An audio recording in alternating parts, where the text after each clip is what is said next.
feedlot operator. I travel around the world and I talk to people about the proper amount of animal products to have in their diet as being zero. I started talking to people about not eating animals. Talked to them about mad cow disease. They thought I was the one that had holes in my brain because they'd never heard of it. But I ended up on the Oprah show.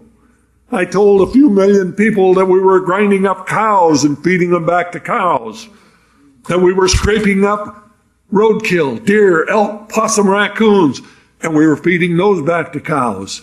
And then we were taking euthanized pets, dogs and cats, full of chemicals that were used to kill them.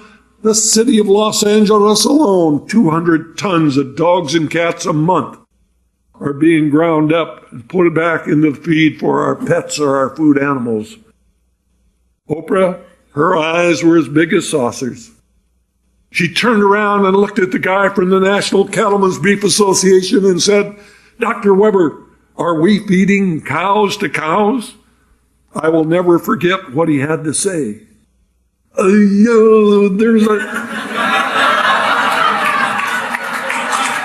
a limited amount of that going on. Well, the next thing out of Oprah's mouth got us sued. She said, "That stops me cold. I will never again eat a burger."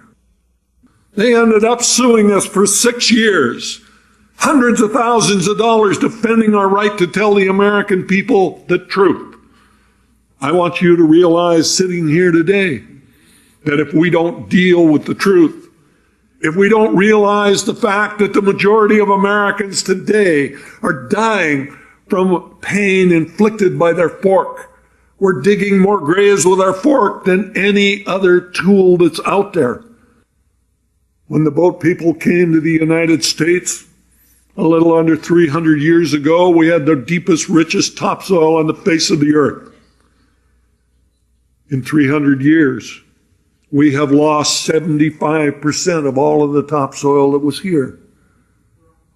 It takes 500 years to produce an inch of topsoil.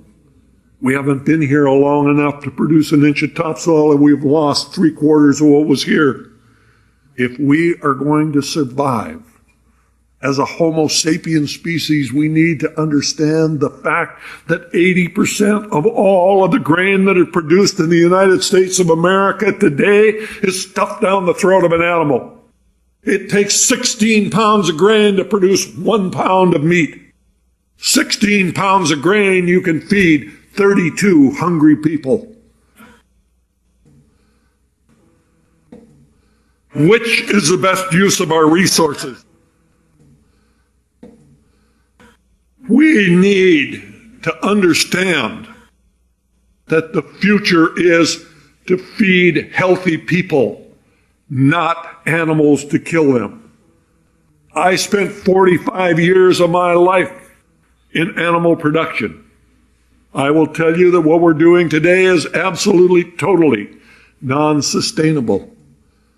I changed from a meat-eating animal production person to a person today that is a vegan, eating nothing with a face, liver, or a mother. I changed my diet for my health. I do what I do today as a hardcore vegan for the love of the animals. I know that no animal has to die for me to live. We have to understand that our job is not to do everything. Our job is to do everything that we can do. Go veg. Go green. Save the planet. Thank you very much.